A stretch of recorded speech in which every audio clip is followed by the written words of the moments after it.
E com vocês, Cordão de Três Dobras, levando a palavra. Homens judeus, e todos os que habitais em Jerusalém, seja-vos isto notório e escutai as minhas palavras. Estes homens não estão embriagados, referindo-se ao começo do capítulo 2, quando eles foram tomados pelo Espírito Santo, falando em línguas estranhas, tomados por aquela loucura, embriagados pela presença de Deus. Eles não estão embriagados nem tão malucos como vós pensais, sendo a terceira hora do dia. Mas isto é o que foi dito pelo profeta Joel, o qual eu acabei de ler antes. Os vossos filhos e as vossas filhas profetizarão, os vossos jovens terão visões, e os vossos velhos sonharão sonhos, e também no meu espírito derramarei sobre os meus servos e sobre as minhas servas naqueles dias, e profetizarão. Ou seja, o próprio Pedro repetindo aquilo que o profeta Joel já tinha falado no passado. E hoje, o que nós falamos na palavra de Deus é a mesma coisa que aconteceu no passado, irmãos. Esse espírito quer se derramar, esse avivamento, ele não parou no tempo, irmãos, como depois, no começo ali da década de 1900, na rua Azusa, houve aquele avivamento daquele encontro daqueles homens.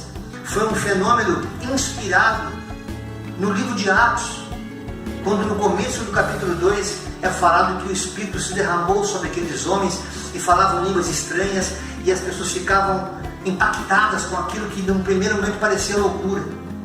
E hoje a gente vê igrejas que começaram bem nessa caminhada, nessa revelação, onde o Espírito se derramava e coisas aconteciam. Haviam curas, pastor, havia transformação de caráter.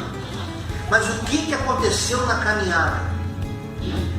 Quando esses dons que o Espírito derramara sobre os seus escolhidos começou a ser o alvo, e o alvo não era mais o Senhor.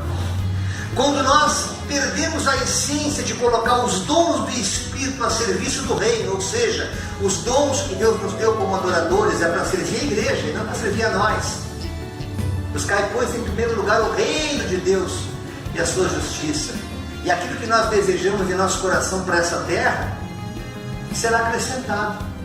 E a igreja se perdeu nesse detalhe, aonde os dons começaram a interferir e as pessoas começaram a se arrogar, ou seja, presunçosamente, por falar em línguas estranhas nas igrejas, algumas achavam que havia uma superioridade maior do que aqueles que estavam chegando e não tinham esse dom, esse derramar do Espírito. Para uns era loucura, para outros era uma supremacia que poucos tinham acesso. E Paulo, no capítulo 14, irmãos, da primeira carta de Paulo aos Coríntios, ele fala profundamente sobre isso. Quando ele começa no capítulo 14, versículo 1: segui o amor e procurai com zelo os dons espirituais, mas principalmente o dom de profetizar. Esse profetizar, ele pode ter uma conotação, como aconteceu no culto de ontem, descrito aqui pelo pastor Omar, que um senhor sentado naquela cadeira profetizava algo em favor desta igreja abençoada, ou seja, fatos que ainda irão acontecer. Isso é uma das coisas que Paulo mais chamava a atenção de Corinto, que o dom de profetizar tem que ser maior do que o dom de línguas, porque o ato de profetizar não é apenas revelação de eventos futuros, mas em si a própria palavra de Deus que deve ser ensinada, ministrada, pregada, ide a todo mundo e pregar e profetizar. E esse profetizar significa trazer à vista de todos o conhecimento da verdade, que liberta, que transforma. E essa palavra que tem o propósito de advertir, de ensinar, era aquilo que o povo de Corinto estava se perdendo. Ou seja, se em Atos 2 houve aquela reunião, que depois não se repetiu em mais nenhum outro momento da Bíblia, ou seja, o dom da língua, o dom de profetizar tem que ser para beneficiar o teu irmãozinho, a tua irmãzinha que está chegando na igreja e precisando de uma palavra, precisando de uma instrução, precisando de uma oração. Os dons têm que estar a serviço do reino de Deus. Glória. Quando nós entendemos isso, irmãos, nós começamos a ir a Bíblia diferente. Nós começamos a entender que nós somos o santuário. Então Paulo fala claramente aqui, segui o amor e procurai com zelo os dons espirituais, mas principalmente de profetizar, porque aquele que fala a língua estranha não fala aos homens senão a Deus, porque ninguém entende. E em espírito fala de mistérios, mas aquele que profetiza, ou seja, que prega a palavra, que ensina, que exorta, está falando para os homens que estão presentes na igreja. Para quê? Para edificá-los. assim como a exortação e a consolação. O que fala a língua estranha edifica-se a si mesmo, mas o que profetiza edifica a igreja. Paulo deixou bem claro que havia eventos, irmãos, acontecendo naquele momento, em que pessoas estavam se desencorajando a estar no meio dos crentes, porque os crentes de Corinto se achavam superiores àqueles que dominavam, porque eles tinham já a revelação dos dons, falavam de fato em língua estranha.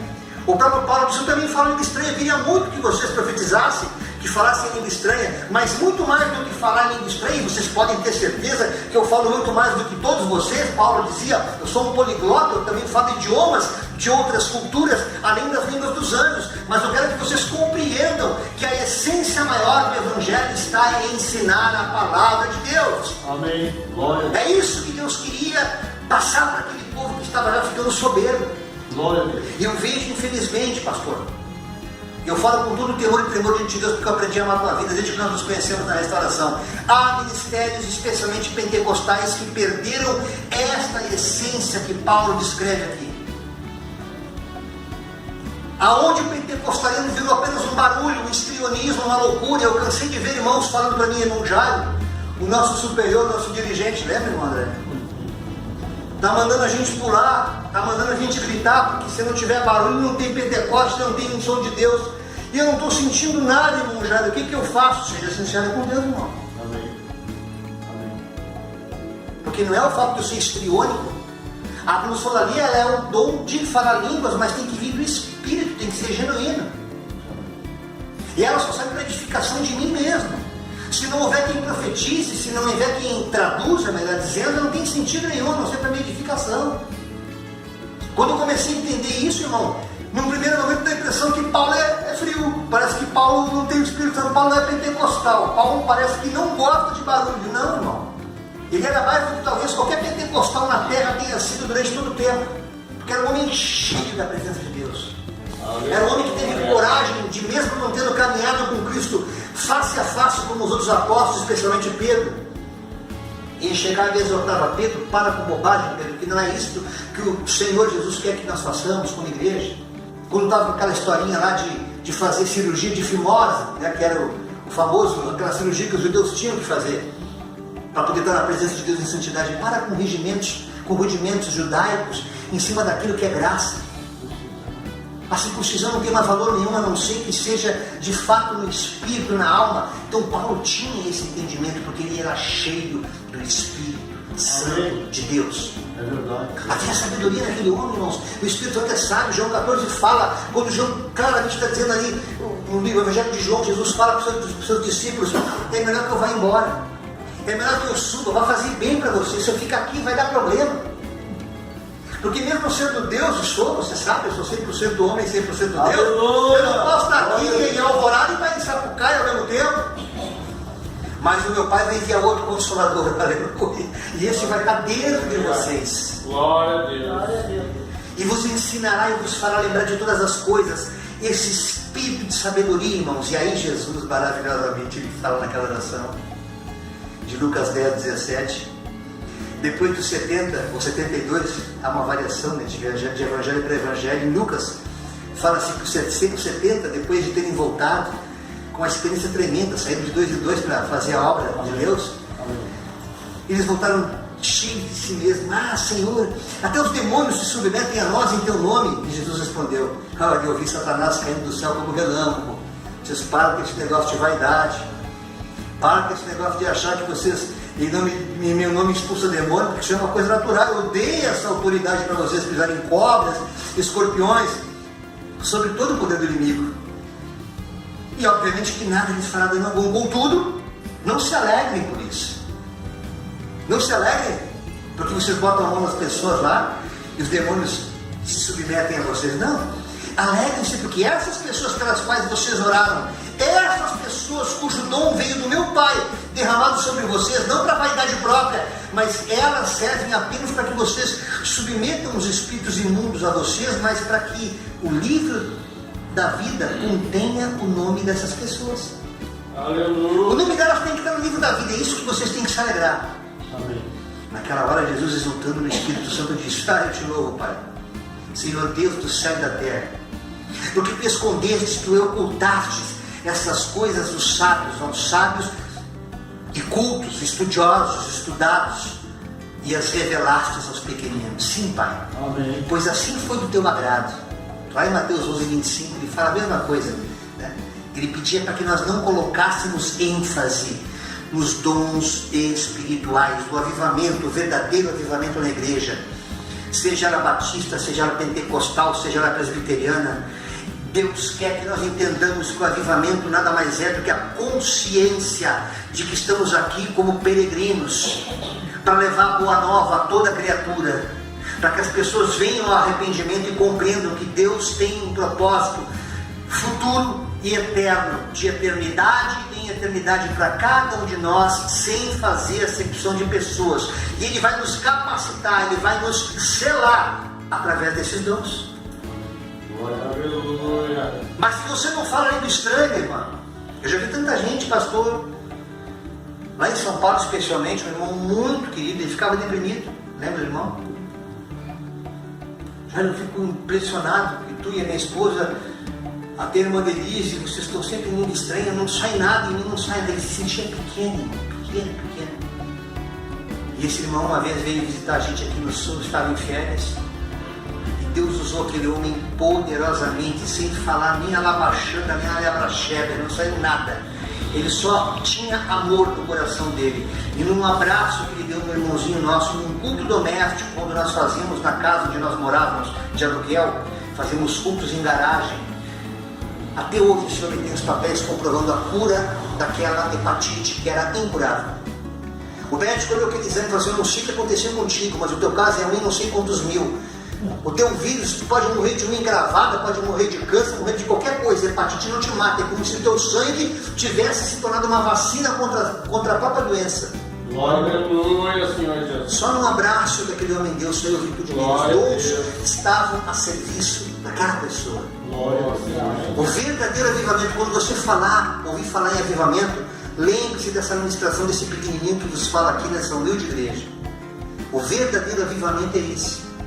Não te preocupa que tu não tenha esse dom de línguas, ou que talvez tu não consiga nem profetizar no sentido de revelar eventos futuros. E muitas vezes, irmã, tu te acha pequenininha na igreja porque tu acha que o teu papel aqui, o que eu estou fazendo lá se não consigo profetizar? Até para cantar, eu sou desafinada. Irmãs, Deus conhece o coração de cada um de nós. Peçamos sabedoria a Deus, e Deus vai percebendo no teu coração sinceridade, Ele vai te capacitar, Ele vai te instrumentalizar. Porque um dia me disseram que eu pregaria o Evangelho em todo o Brasil, estava recém-convertido, mal entendia o que eu estava fazendo ali dentro da igreja, mas eu não entendia que Deus estava me preparando para algo maior, e Ele viu sinceridade no meu coração, como Ele vê no coração de cada irmã, de cada irmão que está aqui esta noite. É importante que nós compreendamos, irmãos, que Deus Ele coloca os dons à nossa disposição. Muitas coisas os discípulos caminharam com Cristo, assim como muitos estão dentro de igreja e não compreendem o chamado. Por que eles estarem aqui? Por que eu frequento essa igreja, Assembleia de Deus Pentecostal? Por que eu estou fazendo aqui com o pastor Omar? Tudo bem, eu gosto dele, amo ele, mas o que tem alguma coisa a mais que me prende lá? É o Espírito Santo querendo te capacitar, te instrumentalizar para tu viver o ID, assim como ele quando abriu o entendimento dos discípulos em Lucas 24:45. Depois de ter convivido com seus discípulos, eles sem entender nada, depois de já ressuscitado, vocês entenderam agora que eu tinha que passar por tudo isso, que convinha que eu padecesse, convinha que eu fosse crucificado, convinha que eu ressuscitasse no terceiro dia. Depois de tudo aquilo, então abriu-lhes o entendimento para compreender as Escrituras. Deus está abrindo compreensões, entendimentos aqui essa noite, ainda que estejamos em poucos.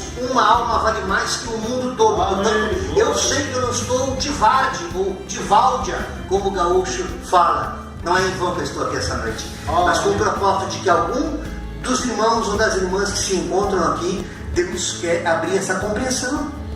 O próprio Oséias, no capítulo 4, versículo 6, meu povo sofre porque falta a compreensão do Evangelho. Falta essa compreensão. Glória. O próprio Mateus, no capítulo 22, versículo 29, vocês erram porque não conhecem as Escrituras. Leem em todo o capítulo 14 da primeira carta de Paulo aos Coríntios, vocês vão ver as coisas, as preciosidades que tem aqui, irmãos. nesses 40 versículos, é coisa maravilhosa. É coisa maravilhosa. Quando ele compara os instrumentos, me chamou a atenção do trompete do irmão Salvador. É tremendo, no versículo 8, ó, porque se a trombeta der sonido incerto, quem se preparará para a batalha tem que tocar certo, taca, taca, taca, taca, né? O som do contrabaixo não pode ser igual ao som do violão, cada um tem um som, tem uma sonoridade. Assim são os dons do Espírito Santo sobre cada um de nós. Assim é a forma que o pastor é usado. Eu vi Deus na vida desse homem, eu não tinha vontade de sair daquela cadeira, eu quero só ficar sentado. Deixa eu ficar sentadinho, ouvir esse homem falar mais, porque eu vi Deus, eu falo pelo Espírito aqui, irmãos. Na simplicidade eu vi Deus falando na boca dele de noite. Aleluia. Pelo poucos instantes que eu fiquei aqui, não era verdade, André? Tremendo. Precisamos estar atentos aos dons do Espírito Santo de Deus e termos a humildade de entender que a partir do momento em que nós nos submetemos a Deus para que esses dons fluam através da gente, seja através do louvor, irmãos, quando hoje eu como músico, eu sempre falo como Salvador, eu como músico tenho minhas restrições, eu não escrevo uma partitura como ele escreve. Muita gente até se debicou algumas vezes por causa disso, mas ele não consegue produzir um disco como eu produzo, não consegue. Não consigo ouvir todos os instrumentos que eu escuto na minha cabeça, pastor amado. Quando eu vou fazer um disco, eu tenho tudo organizadinho aqui assim. Como é que eu faço isso? Não sei, é dom de Deus. Dom é algo que não se explica, é algo que tem que ser vivido. Mas é necessário que nós tenhamos a humildade de reconhecer que o homem não pode ter absolutamente nada. João fala sobre isso. Se do céu não lhe for dado. Então eu não consigo entender como é que alguém pode ficar arrogante. Porque fala... Me perdoe, eu vou fazer aqui uma encenação. É verdade. É um alabreaçube como um daçanega, um alabracheca, mas aquilo é só uma retórica, é um som, é um barulho, é um sino. É um sino batendo, não é essência. Eu já vi gente falar balá e ver mais essência do que outras línguas complicadas, irmãos, porque tinha sinceridade naquele balá dela. Oh, aleluia. Assim como eu vi irmãozinhos louvando a Deus desafinado, mas a mulher louvava e eu chorava, a lágrima caía, porque eu via a sinceridade na simplicidade dela. Ao contrário de alguns que não querem se edificar no conhecimento nem da palavra nem da música. Tem muitos corais que cantam desafinados, sabem que desafinam, mas é para Deus.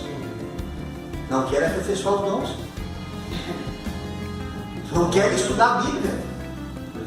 Não querem entender que nesse livro chamado Bíblia Sagrada existe um texto chamado Escritura.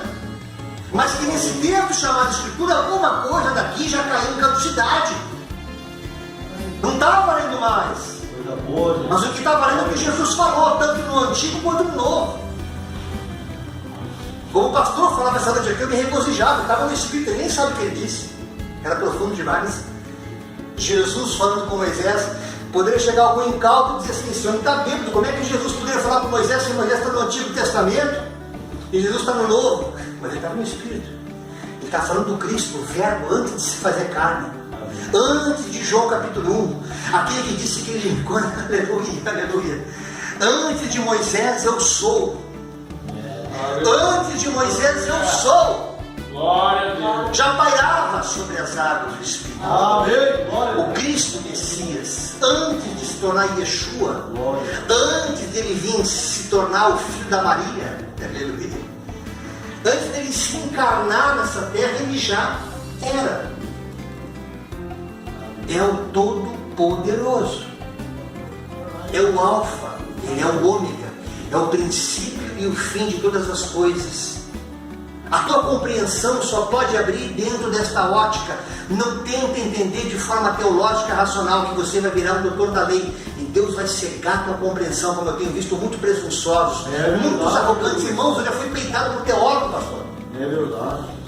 E Deus nunca me envergonhou nos cultos que eu fazia caseiro. Eu nunca me esqueci na garagem de nós sozinhos. Volta e meia, Satanás mandava um enviado das trevas. Eu mal conhecendo o livro entre Gênesis e Apocalipse, não tinha ideia do conteúdo, mas Deus me deu uma sabedoria que eu abria e era como uma flecha em direção àquela afronta.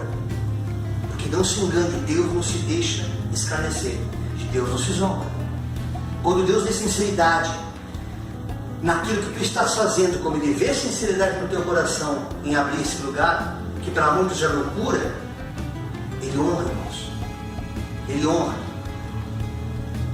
Ele pode não te dar bastante dinheiro, como o pastor estava falando, mas Ele vai te dar o bastante, o suficiente, o necessário. Não faltará coisa pequena nem coisa grande. Quando Ele me disse que eu tinha que largar a música secular em São Paulo e me dedicar somente ao Evangelho, irmãos, eu não pensei ainda como é que ia ser minha sobrevivência. Eu não tinha nem enxergado a Denise como minha esposa ainda. Deus não tinha me revelado. Eu tive que mergulhar no abismo, colocar o pé no nada e sair daquela voz, daquela loucura, daquela insanidade, como se eu tivesse ensandecido. Mas havia uma coisa no meu coração, como também o pastor falou aqui essa noite: paz. Esta é a senha que você, meu irmão, minha irmã, quando quiser ter essa experiência de avivamento na presença do Senhor, seja numa igreja com poucas pessoas, ou numa multidão de milhares ou centenas de milhares, quando aquilo que tu falas for sincero, quando aquilo que tu cantas, que tu louvas, for de fato genuinamente espiritual e te trouxer paz, não tenhas dúvida que tu estás submetendo os dons do Espírito Santo de Deus a serviço do reino. Tu estás sendo ferramenta forjada na mão do Senhor, instrumento de bênção para aqueles que estão precisando. Às vezes não sai nem um abraço, não sai nem um sorriso, às vezes não sai nada, às vezes é só uma oração, às vezes não é uma oração, às vezes é só um abraço, às vezes é um sorriso. A multiforme graça de Deus tem maneira de nos usar aqui na terra. Eu lembro que a Denise, uma vez eu falei para ela, em oração Deus me revelava, Deus vai te usar muito na escola. Mas como a mente estava catequizada já pela religião, dava a entender que para Deus usá-la, ela teria que pregar o Evangelho segundo aquilo que a religião ensina. As escolas dominicais, coisa do gênero, não. Deus dá estratégia de falar, ela é professora de história. Quando começa a dar aula no povo hebreu, as crianças ficam doidas para saber mais profundamente o Evangelho, sem saber que ela está ensinando o Evangelho e Deus está usando ela como instrumento. Glória a Deus. Amém. Isso é um dos muitos exemplos que ela compartilha comigo. Deus usa ela mais na escola do que usa ela das igrejas hoje, para você ter uma ideia. Porque Deus, Ele vê a sinceridade no coração da gente quando Ele disponibiliza os dons. E os dons não estão restritos a uma religião, irmãos. A religião foi o que nos separou do homem. Deus quer que nós tenhamos Evangelho. Ainda que para os que estão de fora nós temos reconhecido como aqueles crentes ou os evangélicos, na verdade nós somos os seguidores de Cristo. Buscamos fazer a vontade do Senhor Jesus, imitadores do Filho da Maria. Deus quer que nós nos tornemos tão somente imitadores da verdade. Porque quando nós imitamos a verdade, irmãos, nós vamos fazer aquilo que o próprio Jesus falou: quando vocês realmente cumprirem a minha vontade, o meu desejo, vocês vão fazer as obras que eu fiz, e maiores ainda.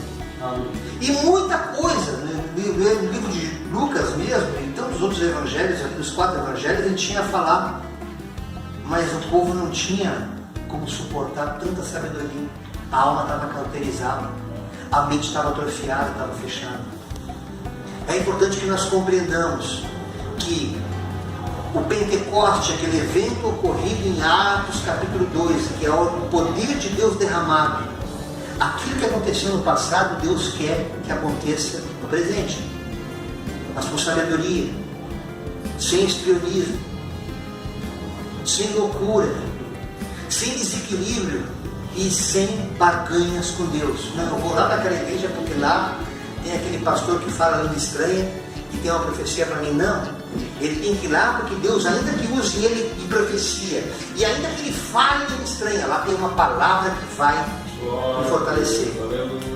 Lá é pregada a verdade que cura, que liberta, que transforma. Lá eu vou naquela igreja porque lá tem um ensinamento que eu nunca vi em lugar nenhum. O poder se derrama tão somente quando a gente fala: o Senhor é meu pastor e nada me faltará. Porque lá é ensinado que para o Senhor ser meu pastor, eu tenho que ter a humildade e a compreensão de entender que eu tenho que ser ovelha dele. Porque se eu não for ovelha, eu não vou poder ser. Então, o vontade de andar e Deus já tinha colocado no meu coração era muito maior do que aquilo que eu estava vivendo ali. Sem, de forma alguma, irmãos, querer me sobreviver ou querer ser mais que alguém. Mas eu percebia que as pessoas estavam ficando com as suas mentes cauterizadas diante da grandiosidade do que Deus queria falar na palavra, mas a religião estava fechando o entendimento, a compreensão deles, porque eles não conseguiam viver fora dali. Eles não conseguiam viver essa verdade na família. Mesmo dizendo, aqueles que não buscam primeiro dos seus, da sua própria casa, são piores do que ímpio, tem negado a fé. Não adiantava. E quando eu entendi que eu tinha que ficar até que essa compreensão alcançasse o Salvador, e alcançasse o André, para que nós, nessa itinerância, tendo o mesmo pastor que o Senhor tem hoje, que é Jesus Cristo, na liberdade, na sinceridade de Gálatas capítulo 5, que nos fala que foi para a liberdade que Cristo nos libertou, e não vos ponhai de novo em julgo de escravidão. Eu entendi que eu não tinha que participar nem fazer parte de grupo religioso nenhum, porque a compreensão do Evangelho já tinha sido passada para mim. Eu tenho muito a estudar ainda do livro Bíblia. Eu não conheço nada do livro Bíblia. Falta muito para conhecer, tem que estudar muito isso aqui. Mas o Evangelho, a semente da mensagem de Cristo, está plantada aqui, como um espigão na minha alma, não sai. Esta compreensão tem que estar na tua mente. Porque a partir do momento que essa compreensão se dilatar na tua consciência, o que Paulo fala, metanoia, mudança de mente, o avivamento vai chegar na tua vida, na tua família, tu vai ser honrado em todas as áreas da tua vida. Amém. E ainda que tu passe pelo vale da sombra da morte, tu não temerá mal algum. Porque é isso que o cordão passou durante todo esse tempo. Tanto o irmão Salvador quanto o irmão André foram forjados, experimentados no fogo através de uma enfermidade chamada câncer. Sabemos que é para que nós não nos ensoberbeçamos e saibamos depender tão somente dele, porque se ele quiser, ele tira o fôlego de vida. Nós nem chegamos em casa hoje, irmão, nem amanhecemos amanhã. É verdade. Glória a Deus. Somos pó na presença dele. Somos vaso frágil, vaso de barro, todavia revestidos, cheios de uma autoridade que Satanás morre de inveja de mim e de você, porque ele nunca teve e jamais terá isso. Essa essência divina do Criador, que nos faz imagem e semelhança dele. Que esse avivamento que Deus colocou no nosso coração seja permanentemente presente na tua vida. E que tu possas falar do amor de Deus com essa sinceridade, com essa serenidade, com esse entendimento, com essa compreensão, para que as pessoas não saiam somente de um movimento de barulho ou num movimento de histrionismo, mas que elas saiam conscientes, com a mente renovada em Cristo Jesus, para que a partir daquele momento, seja daquele encontro, num culto, ou numa parada de ônibus, como o irmão orou para aquela senhora, ou na tua casa, quando alguém vai te visitar, minha irmã, meu irmão, ou no teu trabalho, não importa onde, Deus vai dar a oportunidade para que esses dons se manifestem. Você possa ser extensão da videira, você possa ser um Cristo vivo aqui na terra, você possa ser um Jesus Cristinho, cheio da glória do Criador, do Deus Todo-Poderoso, e ao abrir tua boca, Ele vai te encher, aleluia. Ele vai te encher, aleluia. Não mais eu vivo, mas Cristo vive em mim. As coisas velhas se passaram, eis que tudo se fez novo. Não mais eu vivo, Cristo vive em mim. Glória a Deus. Que esse mesmo Cristo possa estar sobre a tua vida, meu irmão. Deus, aleluia. Que Deus abençoe a cada um de nós. Que possamos, pela misericórdia e infinita bondade de Deus, sermos instrumentos nas suas mãos, até o dia que Ele nos arrancar dessa terra, que nós possamos estar glorificando o seu nome. Essa é a mensagem que ela colocou nos meus lábios essa noite, Glória a Deus. para trazer para os irmãos, para a amada igreja do Senhor.